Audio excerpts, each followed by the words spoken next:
میں اس شہر یعنی مکے کی قسم کھاتا ہوں اور تم اے نبی صلی اللہ علیہ وآلہ وسلم اسی شہر میں تو رہتے ہو، اور سب کے باپ یعنی آدم اور اس کی اولاد کی قسم کہ ہم نے انسان کو محنت و مشقت میں رہنے والا بنایا ہے، کیا یہ خیال کرتا ہے کہ اس پر کوئی قابو نہ پائے گا؟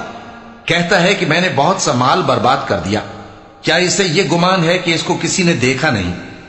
بھلا ہم نے اس کو 2 آنکھیں نہیں دیں اور زبان اور 2 ہونٹ نہیں دیے؟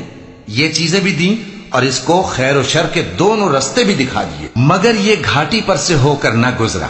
اور تم کیا سمجھے کہ گھاٹی کیا ہے؟ کسی کی گردن کا چھڑانا یا بھوک کے دن میں کھانا کھلانا، کسی رشتہ دار یتیم کو یا مٹی میں پڑے کسی نادار کو۔ پھر ان لوگوں میں بھی شامل ہوا جو ایمان لائے اور جو صبر کی نصیحت اور ایک دوسرے کو مہربانی کی تلقین کرتے رہے، یہی لوگ اچھے نصیب والے ہیں، اور جنہوں نے ہماری آیتوں کو نہ مانا وہی برے نصیب والے ہیں۔ یہ لوگ آگ میں بند کر دیے جائیں گے،